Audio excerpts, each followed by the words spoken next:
welcome back, huh? Welcome back, what's up, boys? Welcome. You're looking mighty dapper. Smith, with your new background, impressive. You've really upped your game, haven't you? Yeah. Well, instead of connected to my laptop, I use my phone today. So trying something different. I figure instead of seeing the bad side of the basement, I show you guys the good side of the basement tonight. So it only took them 9 episodes. I know. To try something different. Well, hopefully my phone has enough battery, right? We're on 9 episodes and I haven't done anything different. So yes, maybe on the 10th. Yes, as you can see, I have not let go of the tournament, and I am still in full gear.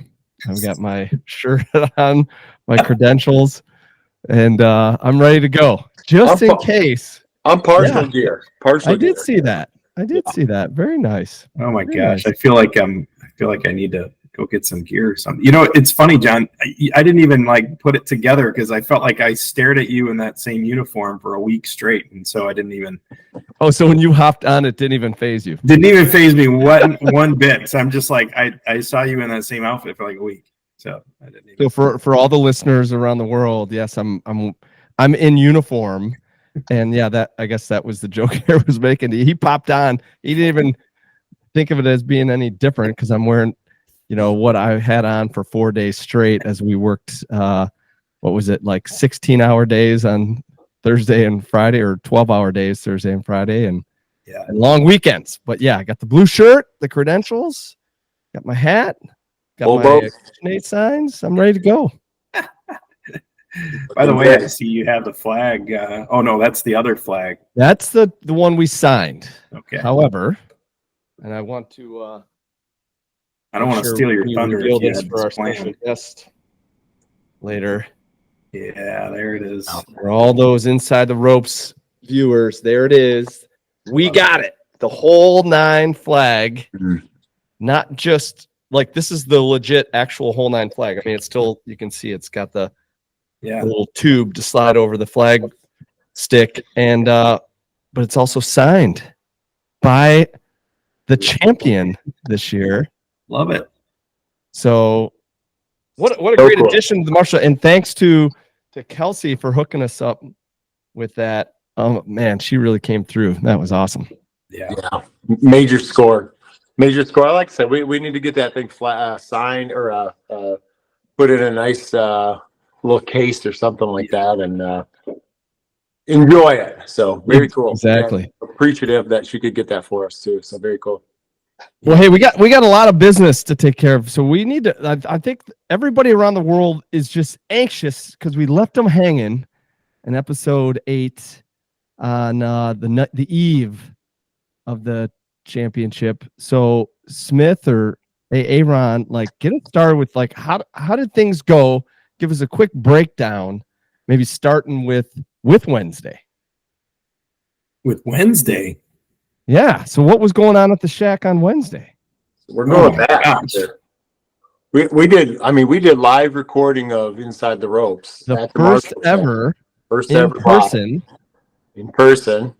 Yep. Still going through the editing process and soon to be released to the world. But they'll hear it before this. We'll make sure that. Yeah. It'll be released shortly. A few finishing touches needed on it, but ready to go now. So, boys, we were on the eve of the tourney. We all had butterflies in our stomachs, I think, a little bit because we couldn't wait. Right? It's like Christmas Eve.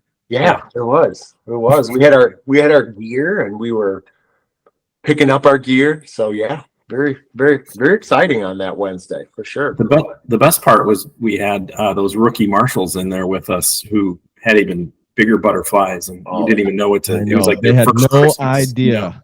Yeah, they didn't know it was about to hit them. Yep. I don't think all the pledge duties.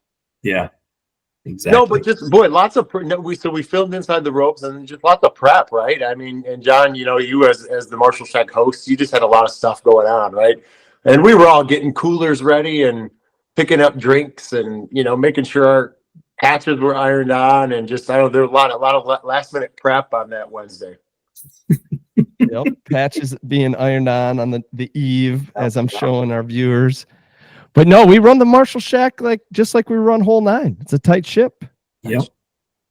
Tight ship. Well, hey, as assistant to the assistant hole captain, I can say, it was pretty good. Good leadership. Good leadership on hole 9. So The constant barrage of texts over the group text for each shift on the hole, keeping things moving. Because happy marshals makes happy captains and makes for a good experience for all the fans and all the players. Johnny, I'm going to throw this out there, and I hate to get ahead of ourselves because Wednesday is still prep. But I will say, I'm not sure if I'm a fan of the multiple text streams. I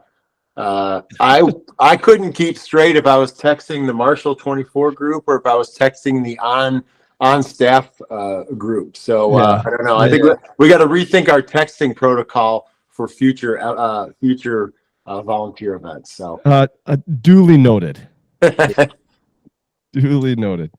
Episodes. Can we jump into Friday and Saturday and Sunday? Just because we don't want to keep our guests waiting too long, but let's hit Thursday. Good right? Production work there, Smeef. Good production work. So Thursday, early kickoff for the captains. You guys were in early Thursday, right?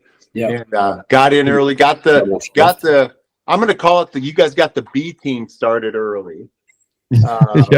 And I'm sure there were some events that happened, but the A team showed up around lunchtime and worked the rest of the afternoon, right? So that's what I recall from Thursday. We were just buying time in the morning, just waiting for the A team to get there. Awesome weather, right? I mean, great weather day. I think I got on the tee box. That's the only time I got on the tee box the whole tournament, but I hit some tee box time on Thursday as well. Just fun to lots of big. Thursday weather was awesome. And remember Thursday also had that breeze off the lake, really, right? That had the wind at their back on their drives, and we're bombing them. Because Friday it shifted.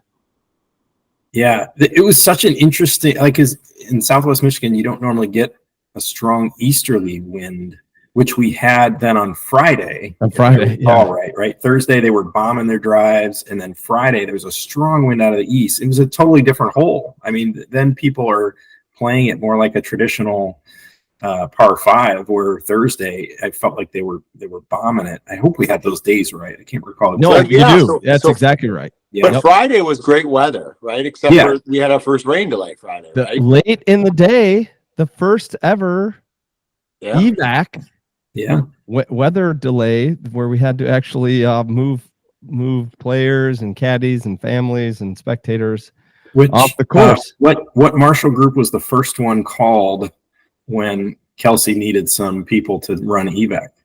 Hole number 9. You know, and when you get the call by name, that's nice because she's on the radio. You know, they have the areas for the listeners and viewers, so they have different sections of the course designated by areas, and they have protocol for all this stuff. And so when the weather comes in, you have area captains, you have golf carts and buses and vans staged in these different areas, and then of course they call on the volunteers on the holes, the marshals, captains, whoever it is. And so they're radioing out and looking for extra marshals, extra volunteers to drive these carts, drive the vans, get the players in. And it was kind of radio silence. Like, I mean, I'm sure there was a ton of people out there helping out, but there wasn't enough. And so then that's when she was like, all right, hey, John, can you get your crew to help out? And of course, the bat signal went up and we got a bunch of dudes over there and had a blast with that, actually. I mean, it's the first time we had to do it, right? Yeah. Yeah. So Saturday comes, right? Another, actually, I mean, pretty amazing weather day. Great weather. Saturday. A couple things. I mean, I pointed out. Oh yeah. Some big crowds, right? It was fun. I was looking back at some of our videos on Saturday and saw some big crowds coming through the ropes. A lot of smiles. Yep. Well, we got a picture with the large Swedish crew. Do you remember the big Swedish crew in the blue and yellow? Yes. Absolutely. Yep. That's a fun one, right? They were awesome. I love how they were all decked out. All the colors, head to toe. Yeah. and they were a lot of fun too. We were like, hey, can we get a couple selfies? You could tell people were taking pictures with them all day. Yeah. Oh, yeah. They were like, all right, let's go. Yeah. And I'll be honest, on course, it felt like just a work day. It was a lot. We had, just putting in the time, getting everyone through, managing the crowds. It felt kind of just busy that day. Yeah. But lots of activities in the afternoon. Certainly, I know I spent some time at North Pier. I think spending all of my volunteer cash, and then back to the Marshall Shack live band. Thanks to Aaron and crew, and lots of friends and family, and beverages, and just good fun. Well, you kind of fast forwarded from using all of your volunteer tickets at North Pier to, we had a great night in the evening. But yeah, I loved how there's a little side story here. So there is actual work to be done to set up for a band. Yeah. And to host a party for whatever it might be, 40, 50 people and a bunch of people from the neighborhood. But I think you gave Aaron and myself way too much credit and assumed we had it covered, and you recruited half of the Marshall crew to go to North Pier with you while we were back at the house sweating it out and getting it ready. Yeah. We're like getting electrical run and like putting tarps down and like carpet and all kinds of stuff to get ready for the band and moving gear. Kudos to you guys. Kudos to you guys. You did it. But as long as you enjoyed it, Smeef, then that's all that mattered. Oh, it was a blast. Yeah, that was great. What a beautiful night, though. It turned out awesome and a great setup with Ron and the other guys in the band there. What is it? Big Hair Hope and the Dad Bods. Big Hair Hope and the Dad Bods. Rocked it out. Fantastic time. Perfect weather for it. Absolutely perfect weather for it. And I loved all the pictures and the whole scene of like not only everybody in the backyard, but all the neighbors that were kind of hanging around. Kids are playing in the yard, bagos happening. Good stuff for sure. Saturday night. It was good time. And family and friends. It was nice to see you had a lot of neighborhood friends, and all of our families got out and got a chance to enjoy as well. It was a good time. Yep, that was a fun night. It was a lot of fun for everybody. And I'll tell you, that kind of parlayed into Sunday, because Sunday morning I kicked off with a lot of cobwebs and a lot of ibuprofen. And I was appreciative that the A team didn't need to come in until like lunchtimes. Yeah, I might have scheduled that for you on purpose, but Aaron and I were there for bright and early. But then again, we were on setup crew for the band and the party, and not at North Pier for 3 hours. It all works together, doesn't it? It all works out. Yeah, but Sunday was awesome. Let's hit Sunday, guys. What'd you guys capture for Sunday? I mean, championship day. Yeah. Sunday was weather-wise not the best. It was just kind of overcast, but not terrible. I think it could have been a lot worse. It seemed like the weather. It could have really dumped on us, but it held off for the most part. We did have a weather delay, but still, we handled it well. I think Kelsey sent out the bat signal once again to the whole 9 Marshall crew, and they answered the call. Yeah, that's crazy though. The way that went down with that weather delay. What you just summarized, which was like it wasn't that bad of a day, but the weather threat was looming. Yeah, and everybody's looking at their map, like the radars on their phone. We were listening to the radio, and they were talking about lightning strikes, distances, this, that, and the other, and it was up and down. It was like, hey, we're gonna get this in. Oh no.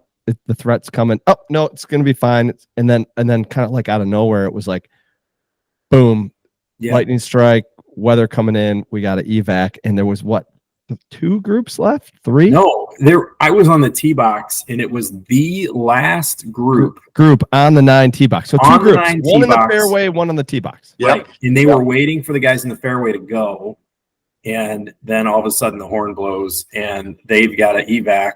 They have one more hole to play. They just had to finish out 9, and they were done, and they had to evac back to the Harbor Shores clubhouse. We get the players back to Harbor Shores. Yeah. And then this is when I caught a shuttle back to the house. Oh, yeah. If you guys remember, it was I was starting to walk back, and then one of the shuttles that does the regular route said, yeah, I'm still doing my route, but I hop on and I'm the only one on the shuttle.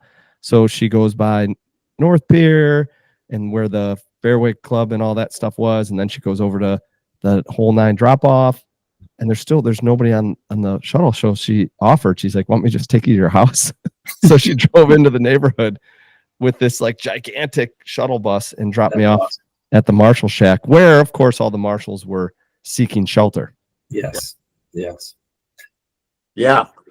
So rough weather, one little group left. Basically, we come back out there, clean up, take care of business, and a couple other quick little hijinks ensued that I'll point to just as everyone moved off of Hole 9. But first of all, we had a good little fight for Flag 9, right? We ultimately got our hands on Flag 9, which is good, right? But I will say the operations team does a pretty good job of right after those players finish, they're out there grabbing that flag. And they send a dude who can hold his own. Let's just put it that way. Well, I think we could have taken him, quite frankly, but by numbers. We knew the right thing to do was to just let him take the flag. But so that was fun, right? And then we made our way over to we got to from a distance see the final group finish on 18, which was on 18. Cool. Yeah. So we got a chance to see that, and then we boogied on over to North Pier again for a few beverages, and a couple of fun things happen. Right, we run into Chelsea's mom and sister-in-law and fiance all at North Pier while we were trying to marshal the whole crew up. Yep, that was fun. The Beretti crew, right? Yeah, right. And her, if you remember from our first interview with her, like I remember her mom was like, she's in the golf profession. She works for the PGA. And so it was so fun to be able to talk to her a little more about all that goes on the inside of the PGA. And so I think we've got the makings of a couple special guests in the future there for sure. Yeah. A couple episodes perhaps. Yeah. And so we enjoyed that. We also then, I don't want to talk bad about the marshals that had to depart, but a couple of us still made our way over to the after party. Yes. And, got to enjoy some steak and some chicken and maybe a couple more drinks over there. And we got to shake some hands and kiss some babies too. So kiss some babies. Took a lot of selfies. Everybody wants to get their pictures with the Hole 9 Marshall Diaries crew. Yeah. So celebrities of sorts, we didn't get too many pictures with some of our fans, but no, it was cool, fun chance to get over there as well. And Brandon was there. It was kind of fun to see him. He was, big smile on his face and just I think happy to get through it. Another one checked off. Yeah. Yep.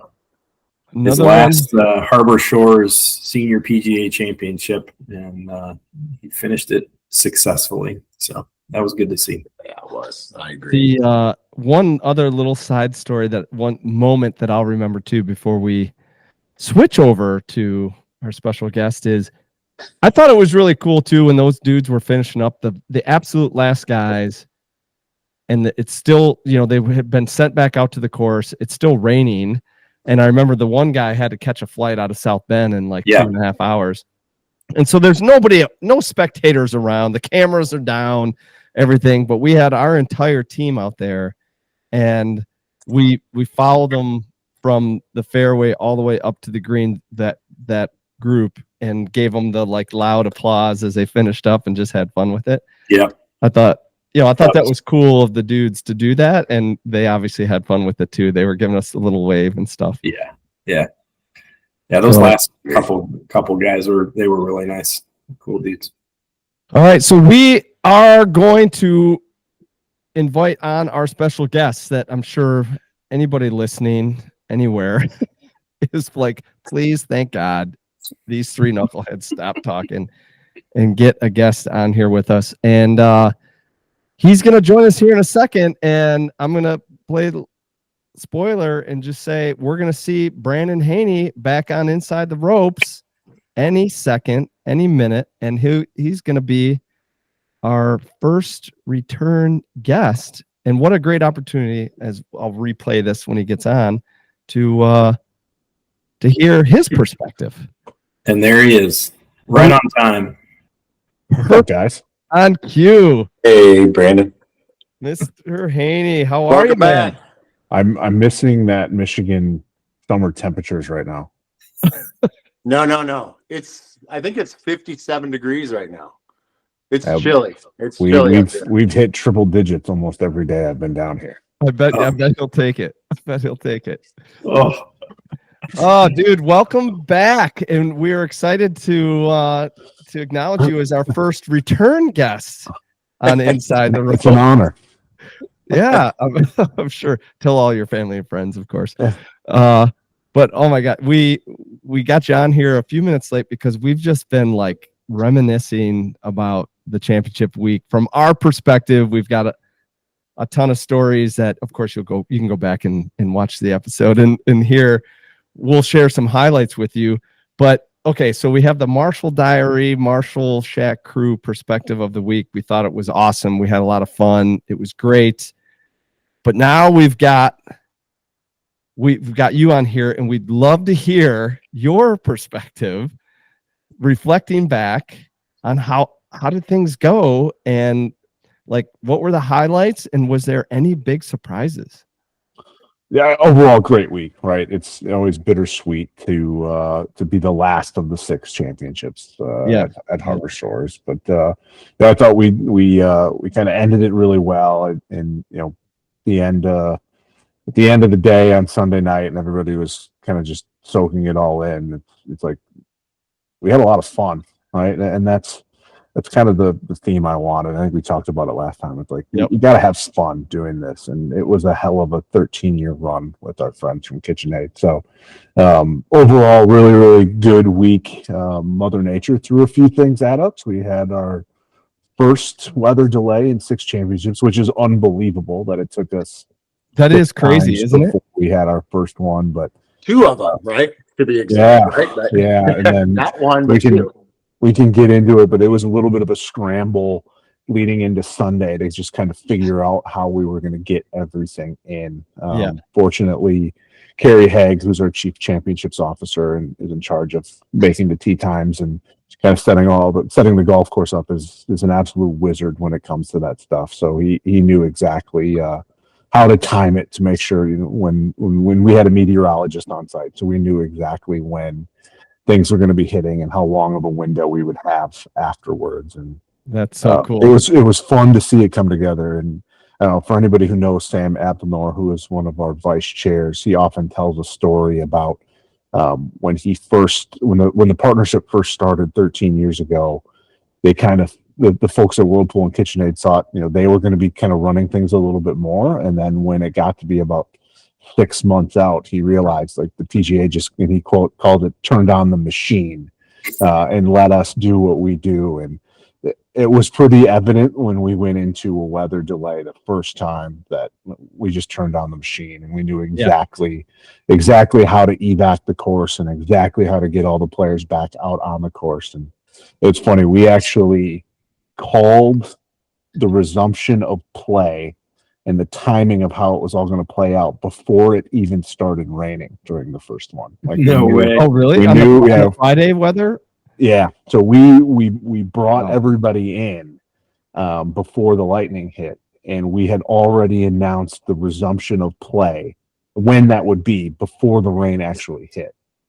So we had everything kind of planned out that way. So it's pretty cool to see it all in motion. I mean, it's one of those, you think it's a stressful time, and it is a stressful time, but like I was just kind of sitting back and letting the team do this thing. Right. Like it's not anything I need to get involved with. The machine took over, as you said. Yeah. Right. Yeah. It's pretty cool, and makes proud that we can handle something like that, and it runs smooth.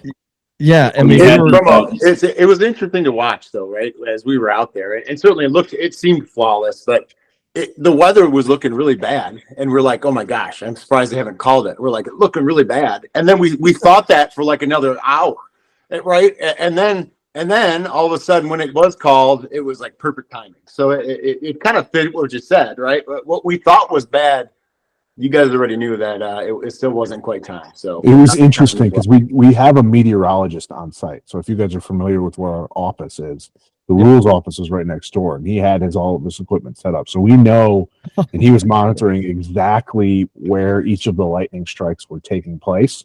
And then he's got it set up on his software that there's a radius around the property. So we know once it hits within that radius, we have to call it. But it was interesting on Sunday seeing it kind of push off. We initially anticipated the delay being earlier. It kept pushing off, and then there was a chance where like, well, we might not have to. We might get it all in. It got so close. It was so close. Brandon, did you hear there was one group that was on the last tee time was on the 9 tee box getting ready. I was up on the box with them when they were getting ready to tee off, and they're taking their practice. The first guy's taking his practice swing, and then all of a sudden, and they're like, ah. Well, were you guys out there on 9 Saturday morning when we had to resume? We didn't go out for the there was like 1 or 2 groups that had to finish up, right? So yeah, there was one group from Friday on 9 green. No, I apologize. I forget the name of the player, but if he would have birdied 9, it would have changed our cut from. It was like 16 players or something wouldn't have made the cut if he would have birdied the hole. Oh, I do remember that actually. So there's a lot of people hanging out. We had a whole, like, it was on the radio, the whole play-by-play going of if he made the putt or not. Yeah, because they had the option to play, didn't they? Friday, because it was getting dark, and one of the guys actually he wasn't going to make the cut, and it was in that threesome, and he ended up playing it, and then just walked off. But then the other 2 chose to do it then Saturday morning, and so it had a big effect on the cut. Yeah, I think it was like 16 players or something like that. So 16 actually made the cut. Did he par it? He parred. Yep. So if he would have made the cut, it would have moved the cut line. Wow, that's huge. Oh my God! All those like little things that go into that. Like, I just remember there was the couple guys that had to finish up, and they were like, "Don't worry about it." We ended up coming out because that was Saturday morning. You said, right? Yeah. So we weren't out there till like 8:30 or something. So we probably just missed them. And then the other thing we were also working through on Saturday is when we were building the tee times for Sunday is how it affected the broadcast. So we had our live window on NBC from 4 to 6, which is also affected by the Indy 500, and they were going through weather. So we were going through all the broadcast scenarios on Saturday as well. Was that part of what pushed everything up to finish at 4 instead of at 6? No, it was mostly just we did it to it's mostly weather finish play due to weather, and broadcast kind of followed in separately or sense. Second, but it was a factor in all of that as we were determining the starting times. So a lot of weather goofiness, and the protocol went in place, and the machine took over. Did I hear this right? I was listening on the radio, and by the way, I'm still wearing my captain's shirt and everything. I haven't changed since the tournament, Brandon. Neither has Smith. Yeah, me too. Just at least the top. Yeah, we've had our gear on for the last 2 weeks. Love it. I swear to God, I heard something on the radio that they had lost a player, or and who knows? He probably went to use the restroom or something. But they were like on the radio, like, has anybody seen so and so? And it was on like for the area captain wherever they were. I think on like the 10th tee area. I think it was just during. It must have been coming out of the rain delay. I forget the player. He just didn't get on the shuttle with the rest of his group. Okay. So we just brought him out with another. Because that's probably what happened. Is your area captain or whoever just didn't see him arrive with the rest of them. He just came in on the next shuttle. It's not like he was sitting at the bar at North. Exactly. Yeah. Forgot about it. Yeah. I do remember hearing that on the radio. It was they just brought him out on a separate shuttle. I forget exactly who it was. Oh, that's funny.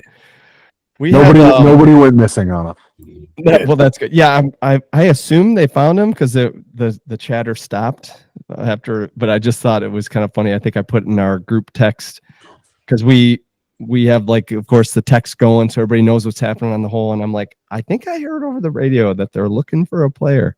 Be on the lookout. Everybody's the ATV. Check the tall grass. Oh, but yeah, man, we had a good time. We had a lot of fun out there. We ran a tight ship. We actually had a marshal come over from another hole and ask if he could join our group because he said things weren't. He said everybody was there, all the volunteers or whatever hole he was on, but he's like, it wasn't as organized, and so he had filled all his shifts and everything, but he asked on Sunday if he could come over and join us Sunday. It goes back to a theme, right? He knew you guys were having more fun. Yeah, exactly. He wanted to have fun. Yeah. Exactly. So he saw some of the posts with like the guys from Sweden all dressed up and the little kids doing the martial up and all the good stuff. Yeah, for sure. How was the party on Saturday? Oh, where do we start? I mean, Smith, you want to tell your Yeah, I mean, I already talked a little bit about it. I mean, we finished our roundup, great. And some of us made our way to North Pier to take advantage of our free drink tickets, and ended up maybe spending all of them at one time, which was good. But some of us got a little tuned up before the party even started, and when we got to John's at the Marshall Shack, it was great. It was. We had tons of family and friends, and thanks to Aaron and his crew for playing some tunes, and John for organizing everything. It was great, man. We had a blast. There were probably 50 people out there, I'm guessing, something like that. Just in the backyard alone. Plus, we had a bunch of the neighbors who were just like kind of hanging out around the house, and the kids were playing soccer in the front yard, and there was families in their golf carts up in the cul-de-sac, and we had Bago going over here, and then of course the crew in the back, because the way we had it set up, if we ever get you over here sometime, is like we've got a walkout basement and then just woods, like we have yard and woods, and so we had this area where they set up underneath the canopy of the trees, and they played back towards the house and all the lights on and everything. It was a good time, and the weather at that point on Saturday night, right, it was just great. It cooled down a little bit. It was like 70 degrees ish, and the wind had died down, which was great. And it was like perfect weather, great music, and a lot of fun. Ton of people who had been spending their time over at the PGA. All of our neighbors, of course, go over across the street to watch it. And so a lot of PGA talk and telling all of our stories while we were listening to some great music and having a couple cold ones. That's awesome. Well, I apologize I couldn't make it over there that night, but I'm glad to hear it was fun. Yeah, we figured you'd get pulled into a couple obligations. It's like every night there's an event we have to go to. I got tied up with that, but I'm glad it was fun. I wish I could have made it over there. We are happy to say that we attempted to procure Flag 9 right after the last golfers went through on Sunday, but unfortunately someone from your crew was all over it, picking the damn flag up, so we were not successful then, but we do appreciate getting our hands on the whole 9 flags signed. We did go through I could one up that. I did procure hole 9 for you. Yes. Just came back with a signature from our champion. I know, that is unbelievable. By the way. We appreciate it. Very awesome. Oh my God, so cool. Can't say thank you enough. Like, memorabilia like that, like that's awesome. Which I love. I love your background, by the way. That's a very appropriate. I thought you guys would be fitting for tonight, is to have our champion hosting the trophy. Yeah. No, that is so cool. So what's next for you? Who gets to keep the flag then? Is it going to stay in the Marshall Shack? Yeah, it'll stay in the Marshall Shack, I think. I think we talked about getting it framed. Yeah. It needs to get framed.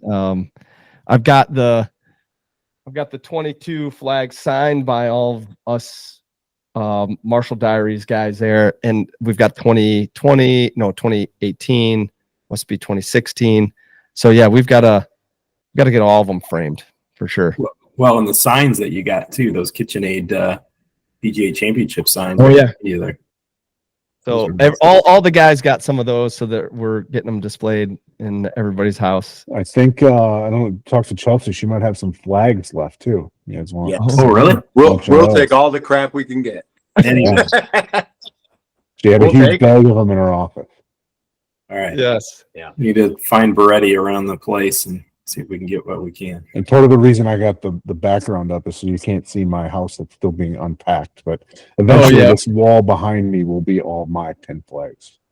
Yeah, so speaking of that, we heard last time about your move down to Texas and a little bit of what's coming next, but like how fast are things happening? Are your obligations with the championship done now and you're moving on to your new role, or what's that? I have since moved down here to Frisco, though I'm still wrapping all things up with KitchenAid Senior PGA. So we still have some team members on the ground there in Michigan, kind of getting the office closed up and then the build torn down and all the vendors off site. But for me now, it's mostly just reconciling all the invoices and making sure we're shutting everything down correctly in a timely manner, but also starting to shift a little bit more of my focus now into my new role. We have our KPMG Women's PGA Championship is next week.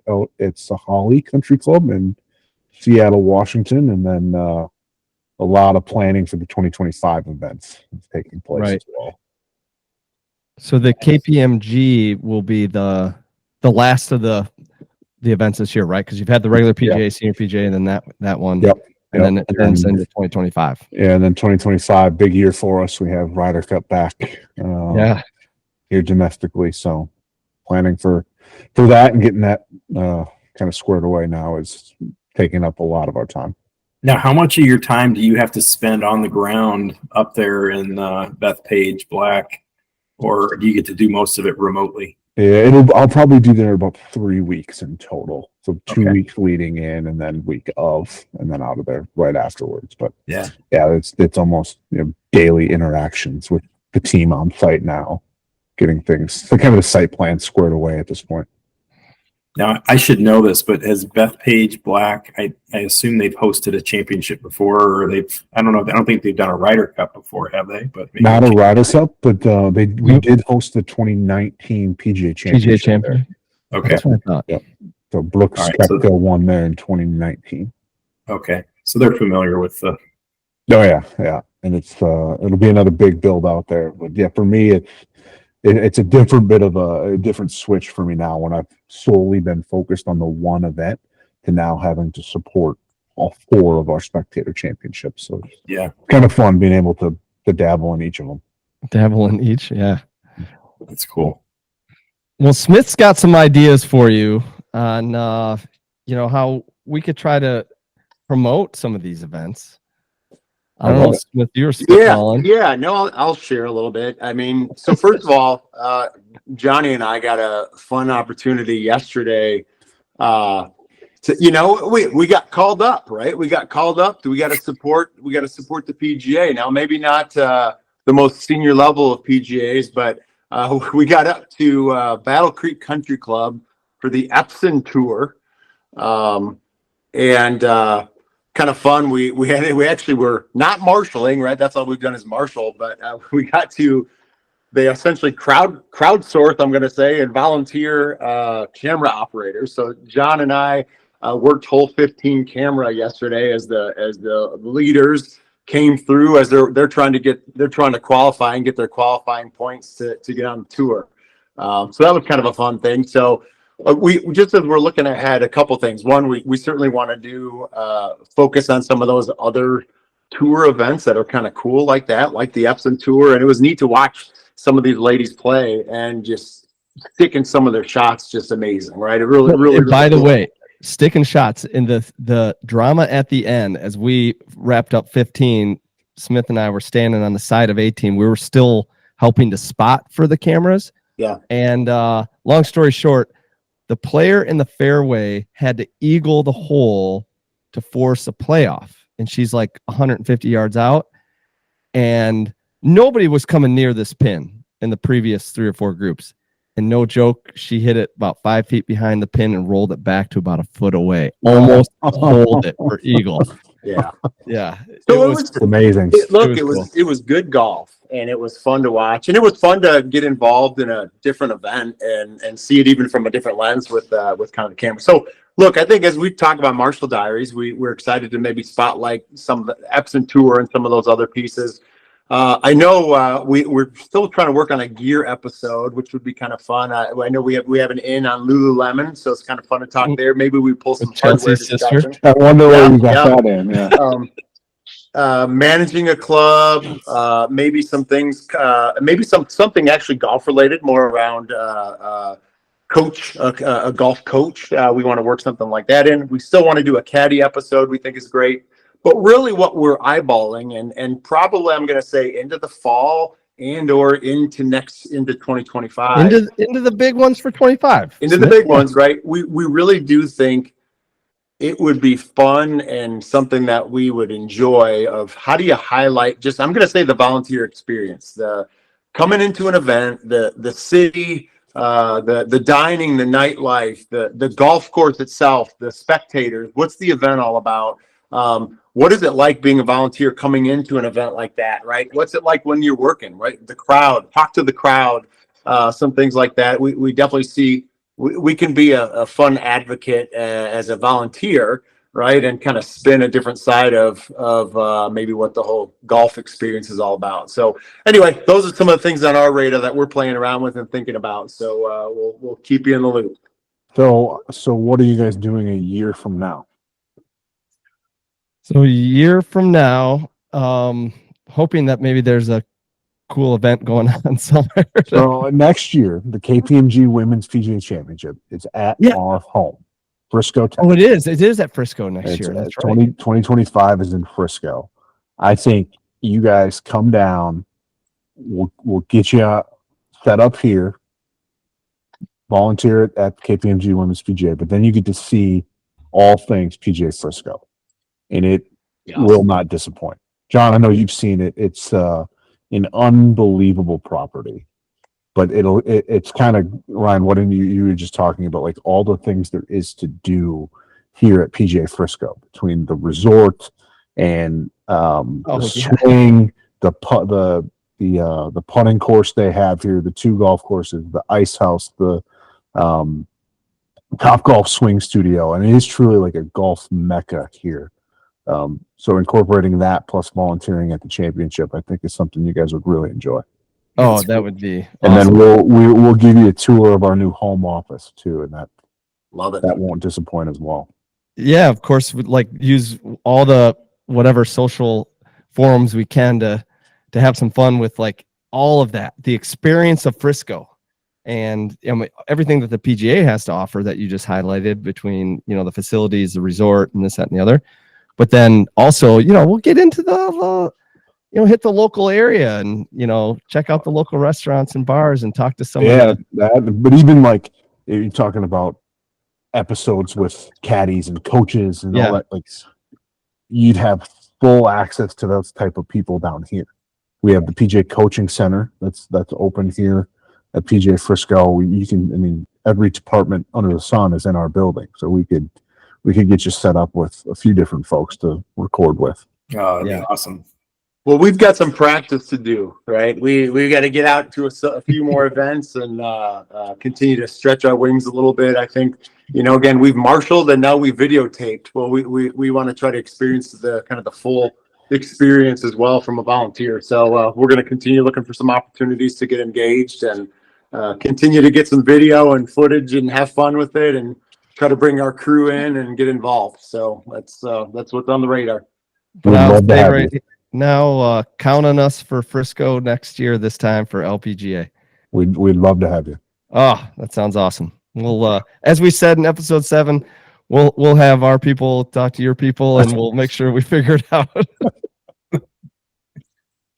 Honestly, you guys, I think I love what you guys are doing. I love that you guys are making it more than just volunteering at a golf event. It's truly become kind of a fun passion for you guys. So I want to support and help grow it for you guys. And I think getting you down here is a good next step. Yeah, that sounds awesome. That sounds awesome. Well, thanks for that. And I'd say it's time to let you go, man. We've had you on here for 25, 30 minutes. Thanks for the time. Of course. Thanks for having me. Yeah, I love the breakdown of how things went. Congrats. Thank you. And thanks to you guys. We couldn't do it without our volunteers, and it's you guys doing stuff like this that makes it rewarding and fun. So thank you. Very cool, man. Well, we'll obviously be in touch. We've got some things to plan out, and definitely looking forward to it. Sounds good. Thanks, Brandon. Thanks, Brandon. Bye. See ya. All right, I guess we're going to Frisco next June. So, like I said, we've got some practice sessions we need to run. So this fall, let's keep our eyes glued for an opportunity to still get connected in on something. Oh yeah, for sure. And opportunities that come up, like what just happened yesterday.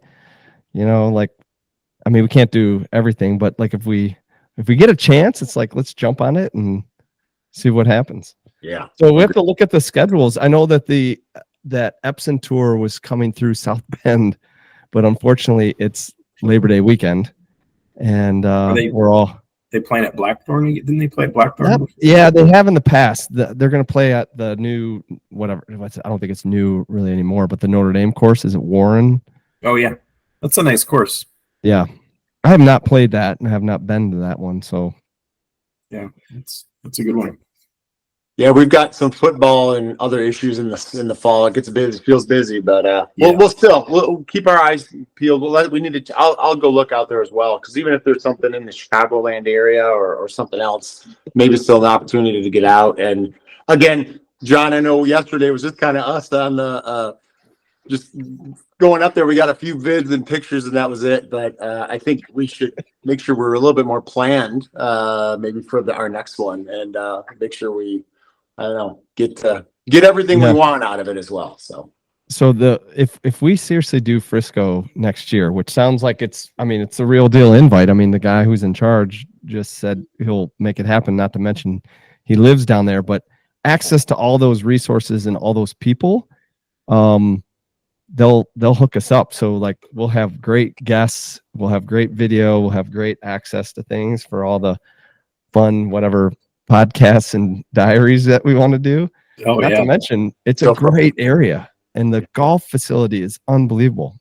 It's crazy. Yeah. So like we'd be like kids in a candy store. It's about for all you listeners out there, this is a preview. It's coming. Some good stuff coming. Tell me a little bit more about it. So it's like a compound for like the PGA owns this, and they have like multiple golf courses and training facilities and things like that. And it's all in one facility. Exactly. So it's northeast of Dallas, and as the city has expanded and the sprawl has taken over, it got to a point. This Frisco area is still fairly new in terms of a lot of the development that's going on. So it's pretty far northeast of Dallas, like within 45 minutes. But still, but my point of that is that it's like this very immature land that the PGA came in and just took over and developed into an amazing property. Fields Ranch East and Fields Ranch West, maybe it's north south, I don't know. At least two amazing golf courses. They have, as he said, like the par 3 and a putting type thing. But more, in addition to that, this is the headquarters of the PGA now. And so they have these brand new buildings and facilities and these grounds that are beautiful with like the ponds and the fountains. And they've got, of course, a big PGA shop. There's a resort right there, so you can stay right on the property. Looks amazing too. So golf, shopping, dining, 13 dining options. Yeah. Stay at the luxurious Omni PGA, which looks exactly awesome. Coaching centers, different programs there. What did I see? Something out here that talks about a wine walk that they're doing and tasting, and I don't know what else. Summer movie series. So it's like Disneyland for golfers. Yeah, that's I think the best way to put it. Like the fact that it's all inclusive on that property, not just the PGA headquarters, because I think the PGA headquarters previously or currently or was in Jacksonville, because I believe when I was down there for the Gardens, the Players Championship at TPC, I recall seeing the PGA offices there, I believe. And those were great. That was a great facility, but like this dwarfs it. I mean, it's all what Smith said. Looks pretty amazing for sure. So imagine, I mean, just the experience of being able to go see and check it out. But, obviously we'll have some pretty good access to get not only inside the ropes, but volunteering, but maybe inside some of these facilities and getting in to talk to some of these folks and just have a blast. It would be awesome. Let's do it. Maybe why don't we wrap up with a listener question? You guys good with that? Throwing out a listener question. So I thought it was fitting here, kind of given what we're talking about. So aside from Marshall, does it say where the listener's from? Waukegan, I believe. Yes. Yeah. So they are an hour behind us right now, but they are swim not coach? a 30-minute time delay. Or Swim coach so. from Waukegan. Swim coach, yeah, I think it might be. So aside from marshaling, how else can someone get involved as a volunteer with the PGA? So hey, we've marshaled, right? And that's kind of what we've done. John and I just got a chance to videotape, as we talked about, on a little different level, which was also cool. But what guys, what are some other volunteering opportunities that you might throw out? A cool one that I know some people that have done is the transportation committee, where you like pick up players from the airport, or you basically drive them to wherever they want to go if they want to drive, or you just give them a car. But you kind of get up close and personal with some of the players, which is kind of cool. Now, is that you're saying the transportation around town, right? Well, it's on the course. It's like the delivering of vehicles, but also there's some of that as well. Like picking them up from the airport. Right. If they just want somebody to drive them, then they'll do that. Or they just want to just hand me the keys and I'll drive myself. That's what they do too. So yeah, that's fun. That's fun. Well, there's tons of on-course things, right? I mean, obviously marshaling, and you've got folks keeping score out there. Yeah, the score, that's a popular one. And I understand you have to, I think technically they want you to be you have to have some knowledge of the game and be able to obviously handle the scoring, because what you're recording in your little iPad as you're walking up is literally going on to TV or wherever. But the walking score and the walking bearers are a couple of on-course things, right? You of course got the marshalling. Well, the shuttle guys. Yep. There's also a friend of mine did where he had to basically kind of mark out the distance of the drives. I think it was just on Sunday, but kind of a spotter of sorts. Yeah, right. So they were kind of keeping stats on drives and things like that. So it was kind of cool. I mean, you've got people filling up drinks and coolers, right? Of course. And just think about all the volunteer roles that there are that get bags ready to give out to volunteers, right? Yeah. And are in the shops, probably helping sell merchandise and these volunteer check-in, all the merch stuff, the volunteer hospitality too, or whatever it is, where you can get breakfast and lunch and dinner. So there's a ton of ways to get involved for sure. Very much. Yeah. You just reminded me though of something I thought it'd be fun to share it real quick, is when we did this video thing yesterday, the camera and the spotter, because I think when I said spotter, it reminded me of this. So Smith and I both have headsets on, and we're one of maybe 8 cameras that are out there, between 15 and 18. And there's every one of those camera locations could at any time be off mute and be talking and saying, hey, so-and-so is coming up the fairway right now. Or in our case, we might be like, Brooke so-and-so is putting for eagle. So at any time somebody out in the course could be talking.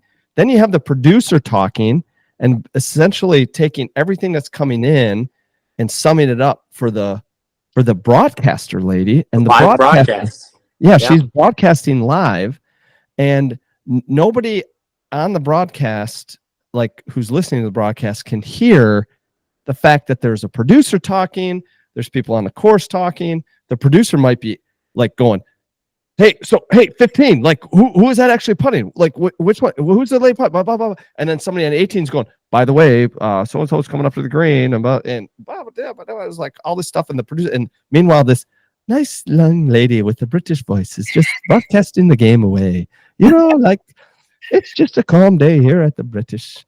But she's listening to all of this while she she's can hear all this crap. I don't. How in the world could she keep her mind straight? I don't even know how. Well, maybe I don't know. I think so let's say this, right? I think, but it was pretty interesting. It was fun. Cool. Maybe hold for a future episode as we maybe dive a little bit deeper into this experience. Is what I'll say. But yeah, John, it was fun. It was a fun, interesting experience yesterday. Getting out there and getting able to kind of do that, and again, a different type of up close, right? Being up close on the green, really. We were literally on the green with a camera. Yeah. Wow. Tripod, like right on the edge of the green. Yeah. Oh man, that was cool. Can't believe they trusted you two yahoos with cameras. I mean, how many selfies did they get of just you two, just like holding the camera back, looking at each other? Judith, we had to be on the ball. Didn't you got a comment from the producer? Yeah. Right on your Insta post. I shared our little Insta post yesterday with the producer actually, and she followed and liked. So she may be. Hey, we're gonna reach out and maybe see if we can get her on here as well. Or that'd be cool to get her on. I would love to get her on here. Yeah, hear that perspective of what does it take to produce a golf event for media purposes. You know. Yeah. So we're gonna work on that. Again, it's small scale, but it was fun to see. How it was made, right, and what the background behind it kind of looks like. So it felt messy, but I'm sure the finished product was like great, you know. Yeah. We said that we want to go back and see if we can pull it up and actually watch it. Yeah. To see how smooth the broadcaster was, and of course, the producer did a great job of controlling the chaos and getting her what she needed to know. Maybe we get, we'll start with this producer, and then we just go straight to the top. Let's get old Jimmy Nance on the Jimmy Nance on here, right? Yeah. Get old Slick Jim on the podcast. We'll have a little. We're working our way down the list here, Aaron. What? Try to move Nance up to the top. Yeah, move Nance up to the top. Be great. All right, go boys. Good job. All right, another episode completed. Number 9.